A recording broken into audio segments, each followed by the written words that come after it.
turma da leitura compartilhada, boa noite, sejam todos bem-vindos. Vamos dar continuidade à leitura do livro O Mestre do Amor. Jesus, o maior exemplo de sabedoria, perseverança e compaixão. Capítulo 9, continuação da terceira hora, cuidando carinhosamente de sua mãe. Tema: Maria, uma mãe especial. Alguns filhos esfriam seu relacionamento com os pais quando enriquecem ou se tornam famosos. Às vezes os suprem de bens materiais, mas negam-lhes o mais importante, a sua presença e o afeto. Alguns usam a sobrecarga do dia a dia e o excesso de atividades como excelentes desculpas para justificar a sua ausência. Por mais defeitos que tenham nossos pais, nos geraram. A grande maioria deles perdeu noites de sono e gastou o melhor de sua energia e de seu tempo para cuidar de nós. Infelizmente, quando perdemos pai ou mãe, muitas vezes nos perguntamos, por que não gastei mais tempo com eles? Por que não lhes dei mais valor? Por que não lhes dei mais valor? A morte dos pais nos leva quase sempre a fazer uma revisão da nossa história. É muito importante percustarmos os sentimentos mais ocultos de nossos pais e procurarmos compreender suas inquietações. Os melhores filhos são aqueles que gastam tempo para descobri-los. É estranho o fato de muitos filhos não penetrarem no mundo das emoções de seus pais, não conseguirem perguntar o que estão sentindo e do que necessitam. Conhecem a fachada, mas não sabem o que está por trás dos seus gestos, suas lágrimas, seus sonhos, seus temores. Do mesmo modo, muitos pais não conseguem perceber que há um mundo a ser descoberto dentro de cada um de seus filhos, mesmo que eles os frustrem e tenham diversos defeitos. Pais e filhos precisam ser garimpeiros da alma. Precisam aprender a explorar uns aos outros para descobrir as pedras preciosas escondidas em seu interior. Cristo era o mestre do diálogo. Dialogava longamente com Deus. Com seus discípulos, rompia todas as barreiras e todas as distâncias. Com as mulheres, mesmo com as socialmente rechaçadas, como a samaritana, era atencioso, polido e generoso. E com seus pais terrenos, Jesus era atencioso? Muito. Temos poucos relatos sobre sua infância e adolescência, mas aos poucos que Luz registra, revela que ele era um filho inigualável. Maria sabia quem era aquele menino que crescia aos seus pés. Ela o conhecia profundamente. Sabia que antes de ser seu filho, ele era filho de Deus. Antes de lhe pertencer, ele pertencia ao Pai. Sabia o quanto aquele menino que ela amamentava era especial. Tão especial que ela um dia o perderia. Lucas deve ter tido um relacionamento estreito com Maria. Escreveu seu evangelho mais de 20 anos depois da partida de Jesus. Muitas informações devem ter sido transmitidas por Maria, pois ele é o único que nos fornece detalhes do nascimento de Jesus e da complexa oração de sua mãe. Um dia, eu talvez escreva um livro analisando a personalidade de Maria. A mulher que aparece nos evangelhos tinha 5 grandes características principais. Primeiro, era inteligente. Na oração registrada por Lucas 1, 46 a 55, há uma complexa organização de raciocínio e sequência de ideias. Segundo, era humilde. Ela se colocava literalmente como uma humilde serva diante de Deus. Terceiro, conhecia bem as escrituras antigas. Sua oração é uma síntese do Velho Testamento.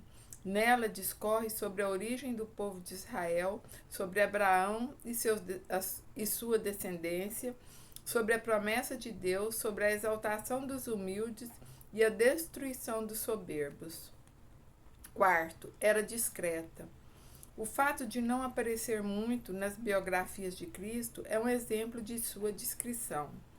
Quinto, respeitava seu filho e guardava suas palavras em silêncio. Lucas 2,19. Sobre essa última característica há uma história interessante. Certa vez, Maria e José foram a Jerusalém para a festa da Páscoa. Na volta, perderam o menino Jesus. Eles os procuraram desesperadamente. 3 dias depois, o encontraram. O menino, então, com 12 anos, estava no templo debatendo suas ideias com os mestres da lei. Aspas. E todos os que ouviam ficavam perplexos com sua inteligência e suas respostas.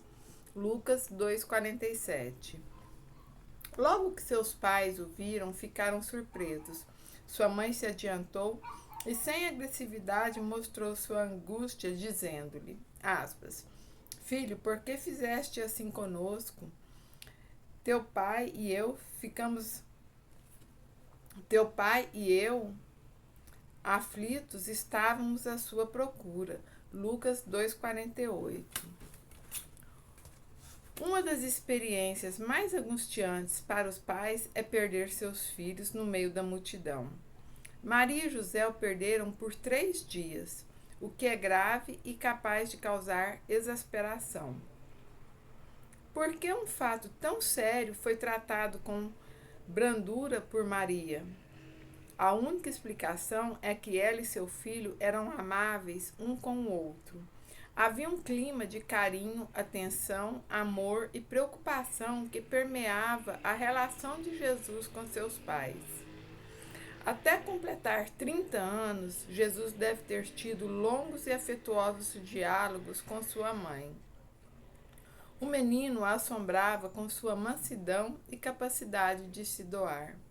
Depois cresceu e começou a cuidar do mundo à sua volta. Doava-se a todos. Nos últimos 3 anos andava ocupado, mas sua mãe o acompanhava em muitas viagens. Maria sabia que seu filho era um médico da alma que se dedicava a uma humanidade ferida. Parecia que ele não tinha tempo nem para si, nem para sua mãe. No entanto, veremos que nunca se esqueceu dela. Na cruz, embora estivesse sem energia, procurou cuidar de Maria e protegê-la. Jesus estava morrendo e via sua mãe assistindo a tudo. Que cena comovente! Mãe e filho, que sempre se amaram, estavam tão próximos e tão distantes um do outro. Talvez Maria estivesse recordando o filho que carregava no colo e que agora estava perdendo. Que sentimentos poderiam invadir esta serena e sensível mulher? Nada melhor para compreendermos a dor dos outros do que compreendermos a nossa própria dor. Permita-me contar uma dramática experiência que passei com uma das minhas filhas e que mudou minha história. Tema: a experiência de um pai em desespero.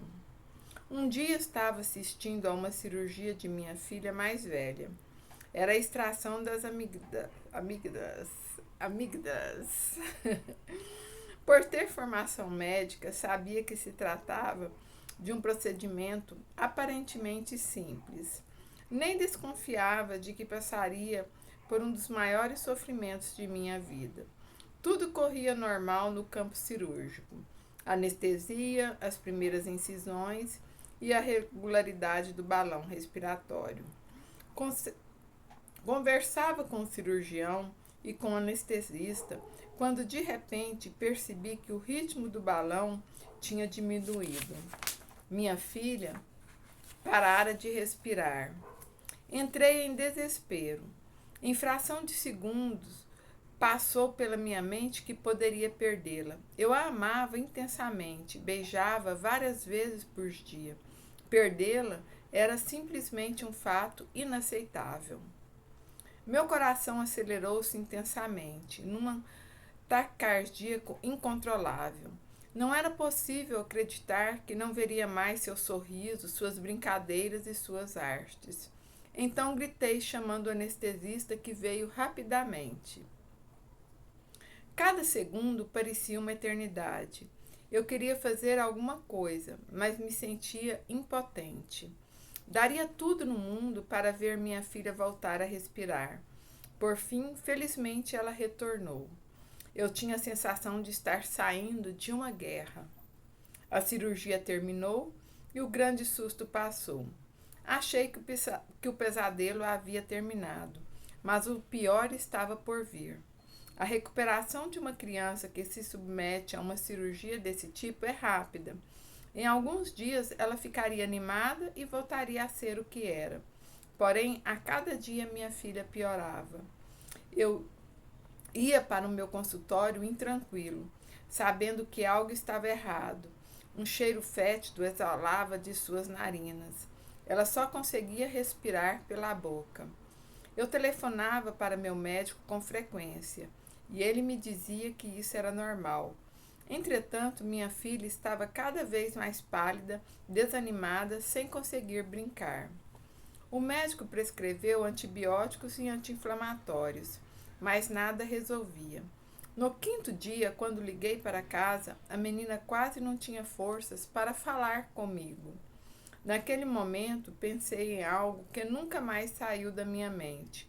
Pensei no valor da vida, no quanto ela é preciosa e no pouco valor que lhe damos. E só quando ela está prestes a se esgotar é que nos lembramos de fazer essa reflexão.